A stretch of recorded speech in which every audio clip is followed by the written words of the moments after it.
Alo? Președinția României? Da, vă rog, aș dori cu domnul președinte. Da, cu taxă inversă, vă rog, da. Mulțumesc frumos. Sănătate. Mi-a închis, bă. Alo? Am ajuns în fața bisericii, catedralei din Lisabona, catedrala din Lisabona, cea mai mare, de fapt cea mai veche catedrală de aici, de la 1147. Este catedrala Sfânta Maria Maior, Santa Maria Maior. Și am zis să-l sun și pe domnul președinte să-l anunț de treaba asta, dar nu știu, nu răspunde, nu vrea să vorbească cu noi astăzi. În orice caz, această catedrală de-a dreptul impunătoare, cu o structură de-a dreptul impunătoare, romanică, din ce se vede în față frontonul, dar cu un amestec de alte stiluri, pentru că a fost reconstruită și adăugate alte corpuri de-a lungul timpului.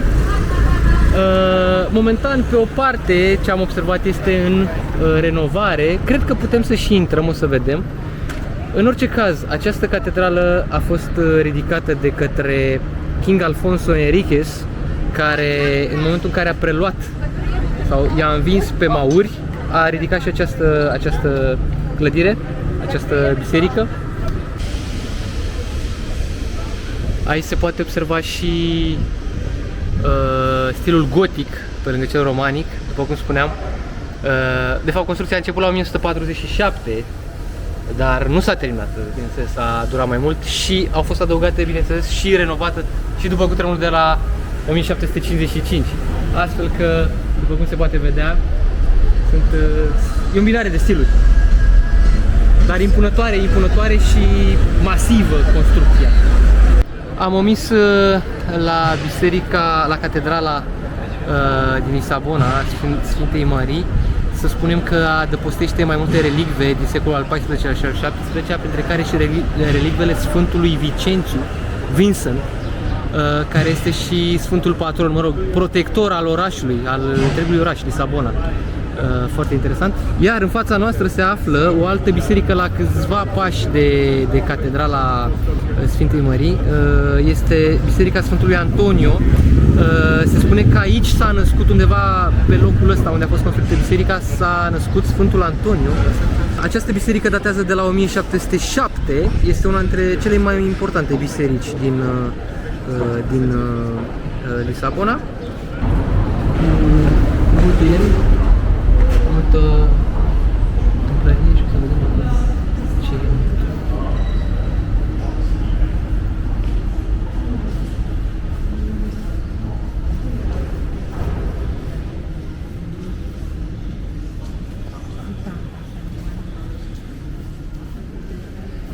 În altar se vede iarăși o altă statuie a lui Sfântului Antoniu, ținând în brațe pe Mântuitor.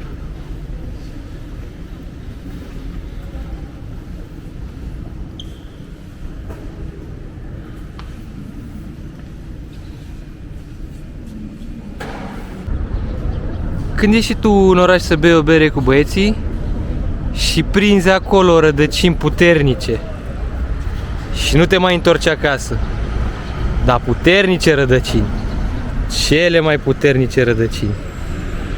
Wow! Ok, Casa dos Bicos avem în față. E o arhitectură deosebită.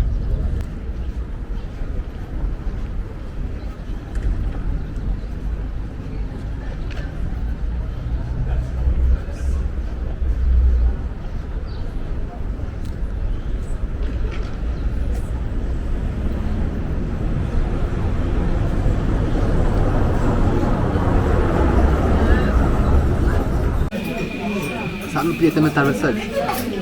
Aici un chorizo și aici un octopus.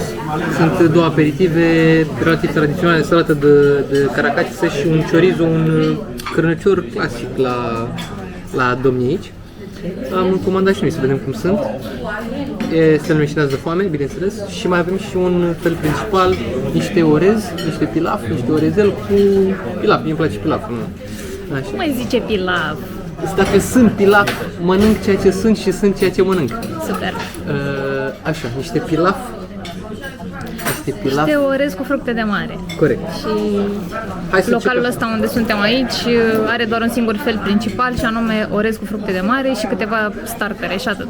Și tot în felul principal, scos măsele, molari, ce doriți. Nu știu, ne-a adus cleștul ăsta, probabil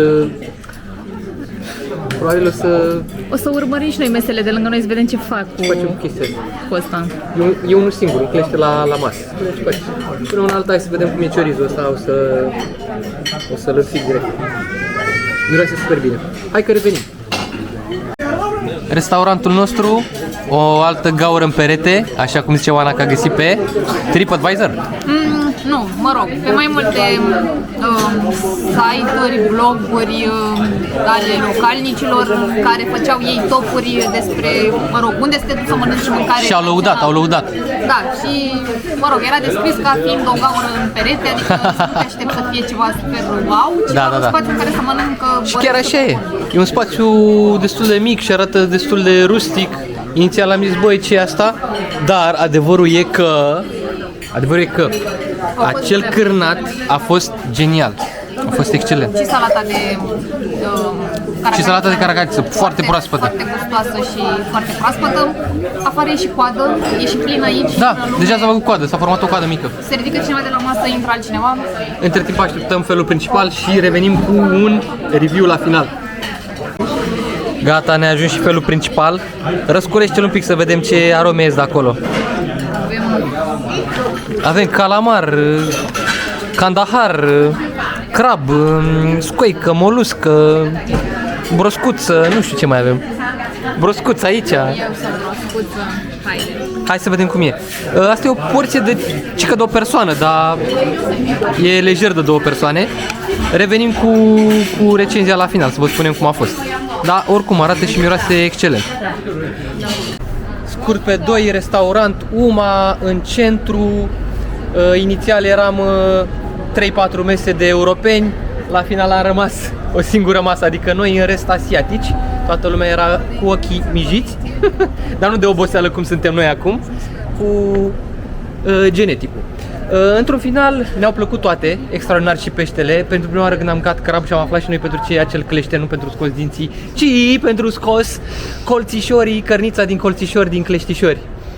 Și ne-am descurcat, până la urmă am scos, foarte bună carnea de crab, extraordinar de bună, dar n-aș mai mânca.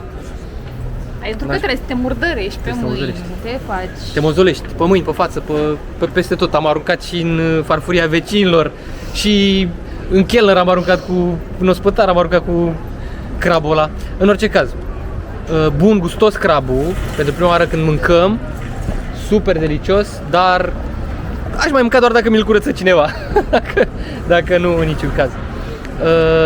Dar scumpicel. Crabul, porția asta a fost 17,90 euro, nu? Parcă, da? 17,90 euro. Da.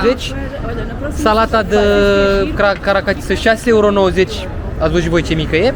Și chorizul ăla mic 4,10 euro. Deci în total am dat vreo 35 de euro, 34 sau 35 de euro. Pe o masă nu foarte copioasă, foarte gustoasă. Ce să zic? Din partea mea o stea jumate Michelin. De la tine? Păi, aș zice 1,5 spre 2, pentru că mâncarea a fost bună, chiar mi-a plăcut. Mâncarea foarte bună. Singura chestie este că pentru prețul ăsta, raport cantitate, având în calitate, vedere preț. că nu am fost într-un restaurant care să arate super frumos și așa și că, mă rog, e o tavernă efectiv cu un singur preparat, aș fi așteptat să fie măcar cantitativ puțin mai mult. Dar n-a fost mai mult, a fost, da. Dar foarte bune, Ne-a făcut pofta, pofta, ne-am satisfăcut curiozitatea, iar acum suntem în căutarea bineînțeles, patiserii din astea. Să știe, pe prietenie, pentru toată lumea, o patiserie. Hai să vedem ce găsim. Patiserie. În drumul nostru spre patliseria, cum se cheamă asta? Pațelerie. Cofetărie, da, am găsit o altă cofetărie și ne-am oprit să vedem ce avem aici. Un pastiș din nata și 2 bombolone din astea. Cum se cheamă astea? Bolas de Berlin. Berlin. Deci de la Berlin, dar e cu M la final, Berlin. Atenție cu Berlin. Ok. Hai să vedem cum sunt cele două gogoși. Bă, arată bine, sunt pline de cremuță, cele două pastici din nata sunt mai mari, sunt mai voluminoase. Dar cum sunt? Sunt bune? E bună, dar e vechiuță. E vechiuță? E sfârșit de program? Na. E sfârșit de program, că la ceilalți fac pe bandă rulantă acolo și sunt calde tot timpul. Sunt calde tot timpul. Aici, na, vin de dimineață și stau până acum. Ia să vedem dacă e cum zice oameni.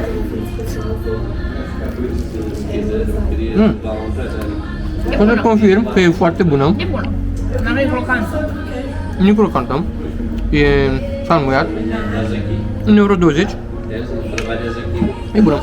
Sunt curios de gogoși. Dar reveniți cu gogoșile. Nu trebuie să ne abatem de la plan. Ele arată bine, dar nu sunt prea bune. Și pastigina aia a fost bunicică, dar nu super bună. Trebuia să fi mers la patiseria noastră, dar aia a fost pofta prea mare, ne-am oprit în drum și am zis hai să balotăm niște gogoșele de astea. Nu mai revenim aici oricum. Dar asta e. Am gustat și din altă parte. Știm că se poate și mai rău. Ok. Reveniți cu o bere, nu știu.